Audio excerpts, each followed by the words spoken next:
Berserk 1997, episode 19. Wow, that was really something. So we're on the continuation of Guts leaving the Band of the Hawks. Even with Casca trying to confront him, it wasn't enough. She ends up having this plan to try and contact Griffith to stop him. And sort of while she has that plan, two other members of the Band of the Hawks confront Guts to ask him to come to the tavern and explain why he wants to leave. It ends up being a much more simpler purpose. It turns out that Guts just wants to find himself and he's tired of trying to help Griffith face his own dreams. Or actually, his dream. Pretty much at this point, everything came to an understanding that made sense, and Guts was about to be set free. So him and the other person from the Band of the Hawks walked to the exit.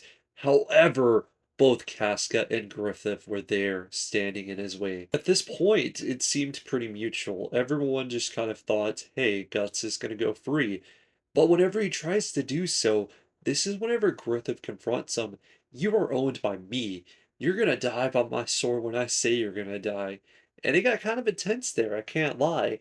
So the two end up picking up swords and facing off against each other. We kind of get to overhear what Griffith is thinking mentally, how he's going to strike Guts, and the two come at each other. Their swords meet.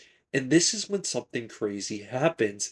Griffith's sword snaps and Guts ends up being the victor. And it's insane because this is the first time ever it seems that Griffith has ever lost. He lays there, defeated. It's like nothing you've ever seen. It really turns into one of those coldest anime moments ever. At the same time we see Griffith defeated, Guts goes forward and he begins to walk off.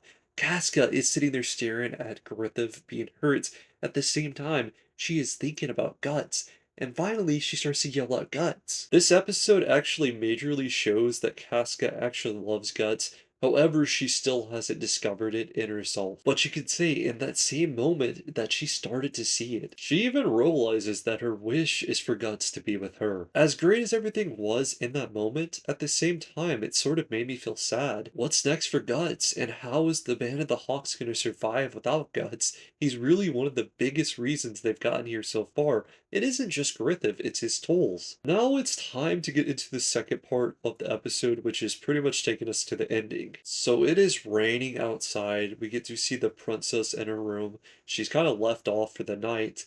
That's whenever Griffith is like outside of her window, even though it's raining, and he ends up coming in and he forces himself upon her. And the two of them do something very interesting. While that is going on, one of the staff ends up peeking into the door hole because there is a lot of noise making its way through that room. The lady that saw that was pretty shocked, and I'm not gonna lie, us, the audience, were pretty shocked as well. We get to see the next morning that Griffith gets dressed and he runs out on the princess. After that happens, he is discovered by the knights who have caught him. So for the first time, it seems that one of Griffith's plans doesn't exactly go down very smoothly. We're gonna have to see what happens in the next episode. He might get charged as a criminal or even punished. That's going to be very interesting. With all that, I rate this episode a 9.6 simply because of how memorable it is that Guts versus Griffith battle. I want to know what your guys' thoughts are on Berserk 1997, episode 19. Hope you guys stay safe, and until next time, peace out, guys.